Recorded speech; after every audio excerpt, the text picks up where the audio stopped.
गीता जी का 5वां अध्याय, श्लोक 19। सबसे पहले संस्कृत में उच्चारण सीखें। इहैव तैर्जितः सर्गो येषां साम्ये स्थितं मनः निर्दोषं हि समं ब्रह्म तस्माद् ब्रह्मणि ते स्थिताः। अब इसका हिंदी अनुवाद। जिसका मन समभाव में स्थित है उनके द्वारा इस जीवित अवस्था में ही संपूर्ण संसार जीत लिया गया है, क्योंकि सच्चिदानंद घन परमात्मा निर्दोष और सम है। इससे वे सच्चिदानंद घन परमात्मा में ही स्थित हैं।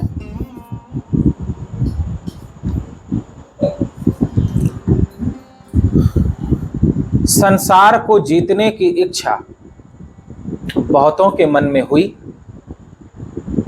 और बहुतों के मन में होती है।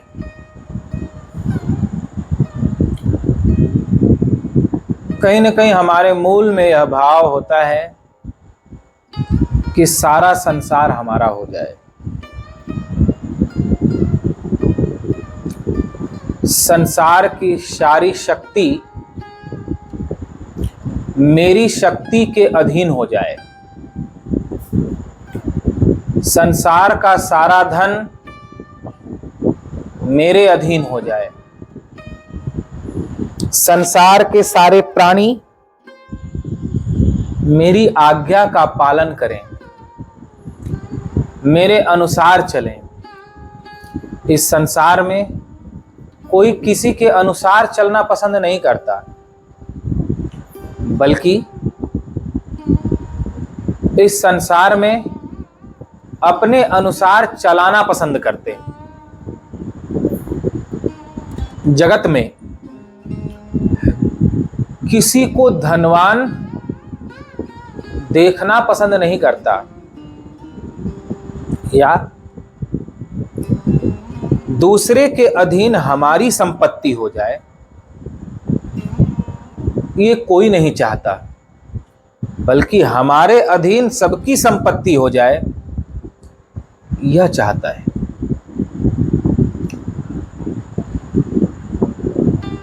कोई दूसरा हमारे जीवन का मालिक हो, यह कोई नहीं चाहता, बल्कि हम दूसरे के जीवन के मालिक हों, ऐसा हम चाहते हैं।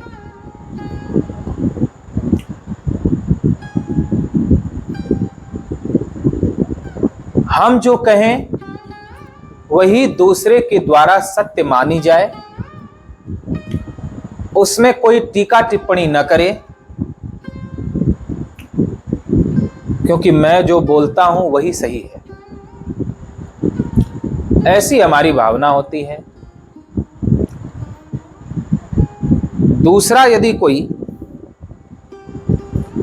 उचित भी कह रहा हो, कल्याण की बात भी बता रहा हो,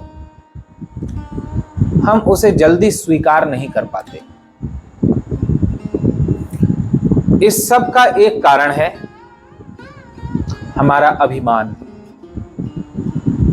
अभिमान मालिक होना पसंद करता है, सेवक होना नहीं। अभिमान स्वयं को सुखी देखना चाहता है, दूसरे को नहीं।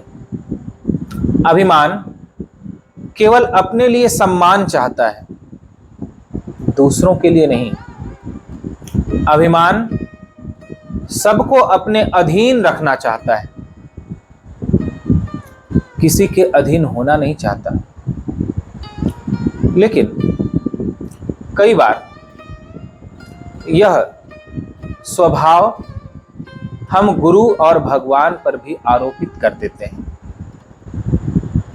परम पूज्य श्री मस्तराम बाबा जी एक उदाहरण देते हैं मस्त भाष्य में। एक हंस सरोवर में विचरण कर रहा था। हंस के पास से मछलियां जाती थी, क्रीड़ा करती थी। बगुला बहुत दूर से देख रहा था। बगुले ने मन में सोचा,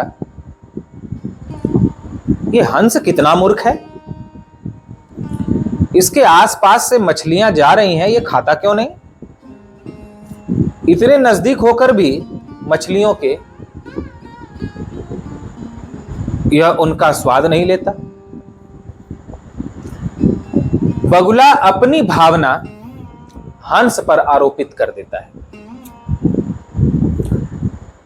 बगुले के आसपास ऐसे मछलियां हो तो उसका आनंद हो जाए, लेकिन हंस की तो वैसी भावना है नहीं। चाहे भले ही हंस के पंख बगुले के जैसे ही सफेद हों, चाहे भले ही हंस बगुले की तरह जल में रहता हो, किंतु हंस की वृत्ति, हंस के गुण और बगुले के गुण, बगुले की वृत्ति, इसमें बहुत अंतर है। नेत्र चोंच लोचन रंगे चल्यो मराली चाल, नीर छीर विवरत समय बक उघर्यो तेहि काल। एक बार बगुले ने अपनी चोंच रंग लिया, आंखें रंग ली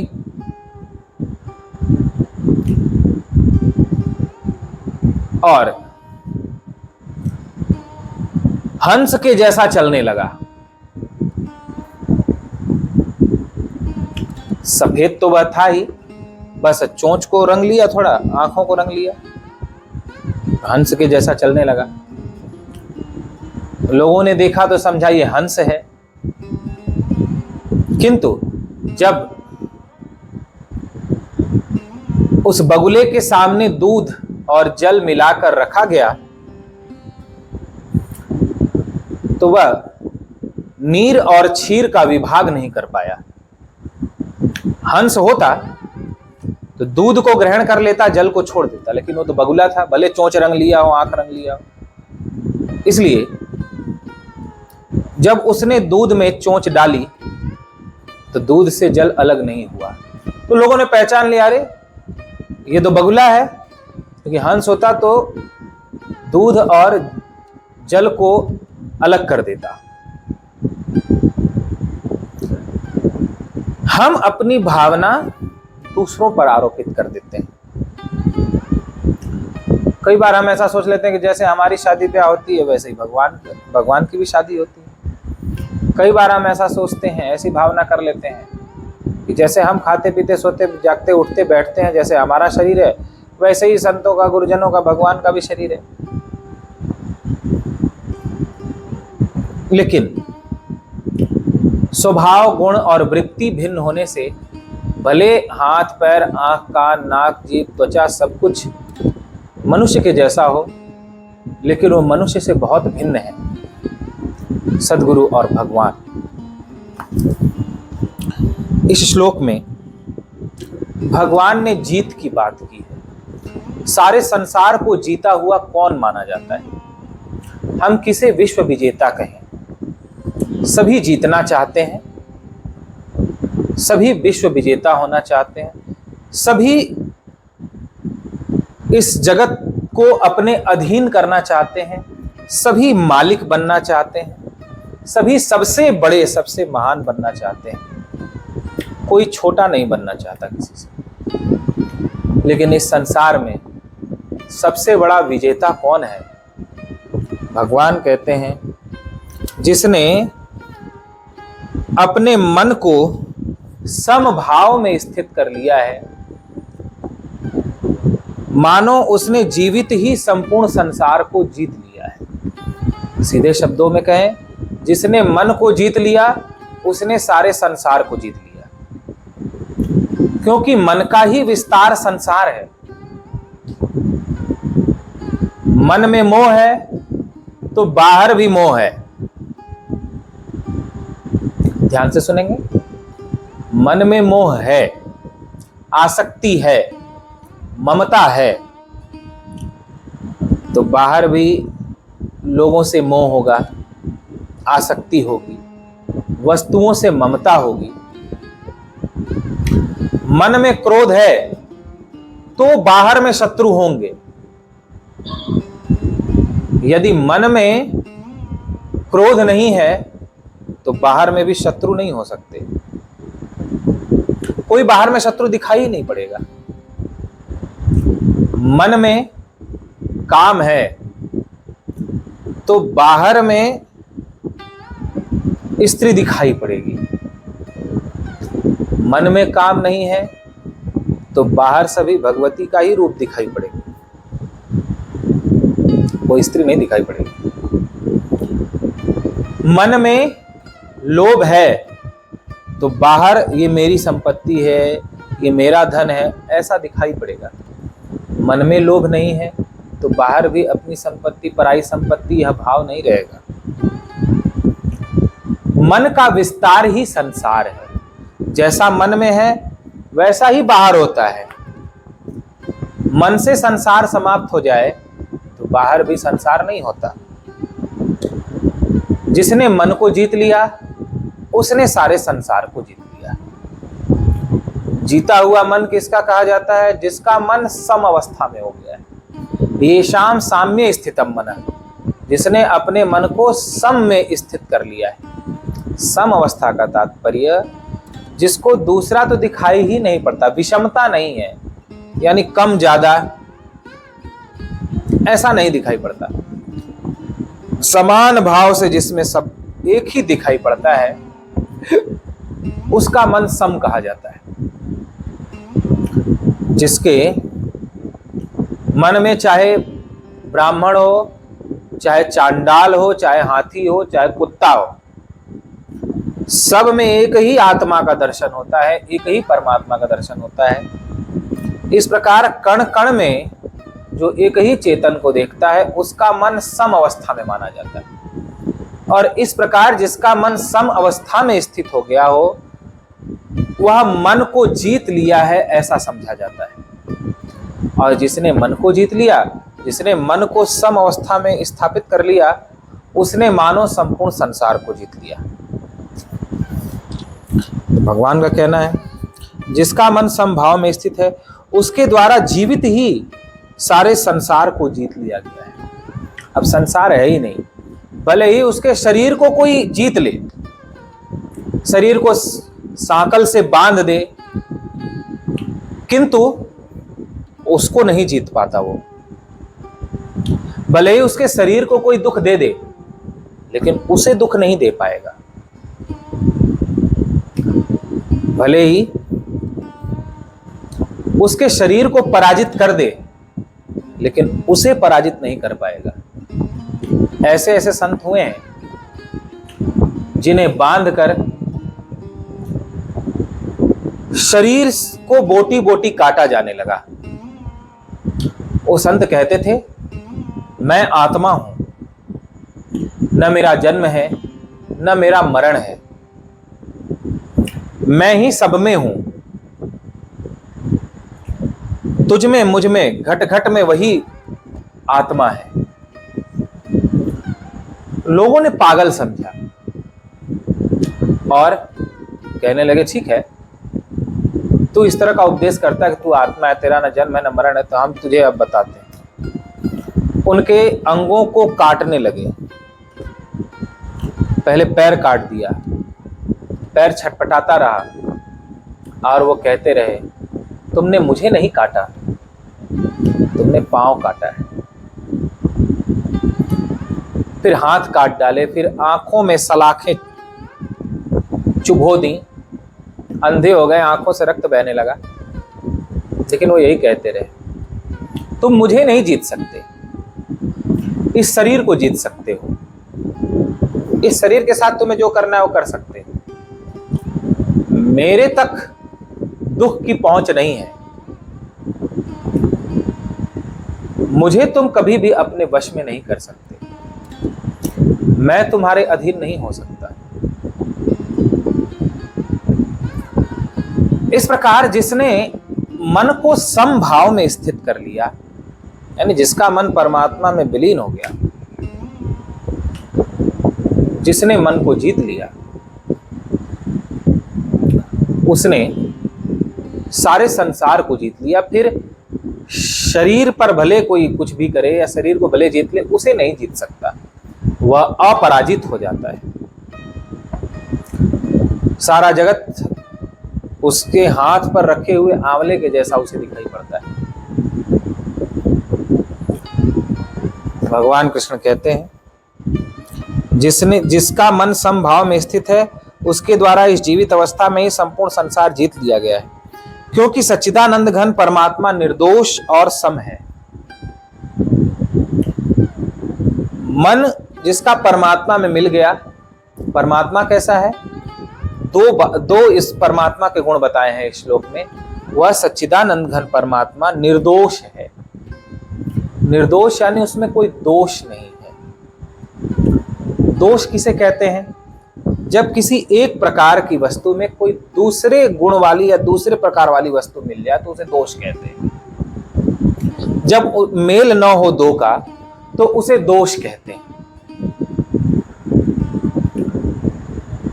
जैसे दूध में जल मिल जाता है क्योंकि समान गुण वाले, तो वहां जल और दूध का गुण एक जैसा है। दूध में मिश्री भी मिल जाएगी, दूध में रेत नहीं मिलेगा या जल में तेल नहीं मिलेगा, क्योंकि दोनों विपरीत गुण वाले हैं। विपरीत गुण वाले हैं तो वहां दोष कहा जाए कि इसमें दोष है, क्योंकि जल में रेत है तो ये दोष है, जल में तेल है तो ये एक दोष है, क्योंकि दोनों का मिलन नहीं हो रहा है, दोनों के गुणधर्म अलग अलग हैं। तो जहां दो का मेल न हो पाए उसे दोष कहते हैं। परमात्मा के साथ समान गुण वालों का ही मिलन होगा। जैसा परमात्मा है वैसा ही अपने मन को बनाना पड़ेगा, तब भगवान में हमारा मन मिल पाएगा, विलीन हो पाएगा। और मन विलीन हो भगवान में, यही मोक्ष है। मन भगवान में विलीन कब होगा? जो गुण भगवान में है, जब वही गुण मन में आएंगे तब यह मन परमात्मा में विलीन हो पाएगा और परमात्मा का मन हमें प्राप्त होगा। कौन से दो गुण बताए? निर्दोषम ही समम ब्रह्म। परमात्मा निर्दोष है, पहला गुण है उसका, और दूसरा गुण है समम, वह सम है। जिसका मन निर्दोष है और जिसका मन सम है वही परमात्मा में मिल पाता है, उसी का मन परमात्मा में विलीन हो पाता है। सीधे शब्दों में कहें तो वही मन परमात्मा में विलीन होकर मुक्त हो पाता है जिस मन में निर्दोषता है और समता है। निर्दोष किसे कहते हैं? जो कभी किसी दूसरे का दोष नहीं देखता, अपना दोष देखता है, वो निर्दोष कहलाता है। जो पुत्र माता पिता में दोष नहीं देखता, अपना दोष देखता है, वह निर्दोष कहलाता है। जो भाई भाई में दोष नहीं देखता, अपना दोष देखता है, वह निर्दोष कहलाता है। जो सदा अपना दोष देखे, दूसरे का दोष न देखे, वह निर्दोष कहलाता है। धीरे धीरे धीरे धीरे धीरे धीरे धीरे धीरे जब इस मन से काम, क्रोध, लोभ, मोह, राग, द्वेष, अभिमान नष्ट हो जाते हैं तो वह मन निर्दोष कहलाता है। जब इस मन में केवल श्री कृष्ण रह जाते हैं, केवल भक्ति रह जाती है, केवल प्रेम, दया, करुणा रह जाती है, तो वह मन निर्दोष कहलाता है। जब मन में अभिमान नहीं रह जाता, कपट नहीं रह जाता, केवल भक्ति, प्रेम, परमात्मा हो, वह मन निर्दोष कहलाता है। जब मन निर्दोष हो तभी वह निर्दोष परमात्मा में मिल पाता है। जब तक मन में दोष है, तो जैसे तेल और जल नहीं मिल सकते, ऐसे ही जिसके मन में दोष है वह मन परमात्मा से कभी मिल नहीं सकता। जिसका मन निर्दोष है वही मन परमात्मा से मिलता है। और दूसरा परमात्मा कैसा है? समम ब्रह्म, सम है, सब में समान रहता है। वह न किसी को कम देखता है, न किसी को ज्यादा, न किसी को अपना कहता है, न किसी को पराया। वह परमात्मा न किसी से प्रेम करता है, न किसी से द्वेष, सब उसके लिए समान है। ऐसे ही जिसने अपने मन को समान बना लिया है, जिसका कोई न अपना है, न पराया है, न कोई मित्र है, न शत्रु है, न कोई अधिक है, न कम है, उसका मन ही सम कहलाता है। और जब ऐसा मन हो तो वही मन परमात्मा में विलीन हो पाता है। इस प्रकार आज के श्लोक का यदि हम सार समझें तो भगवान कहते हैं, जिसने अपने मन को जीत लिया उसने सारे संसार को जीवित ही जीत लिया। जीता हुआ मन वह कहलाता है जिसके मन में समता हो, चाहे कोई हाथी हो, कुत्ता हो, चांडाल हो, कोई भी हो, सब में जो एक ही परमात्मा को देखता है उसका मन सम कहलाता है। और वही मन जीता हुआ मन कहलाता है। तथा वह मन परमात्मा में मिल सकता है, घुल सकता है, जो मन निर्दोष हो और सम हो। अतः हमारे मन में भी निर्दोषता आए, हमारे मन में भी समता आए, जिससे हम परमात्मा में विलीन हो सकें, परमात्मा को उपलब्ध हो सकें। यही आज के श्लोक का सार है, संदेश है, जिस पे हम सभी विचार करें। बोलिए गीता माता की जय।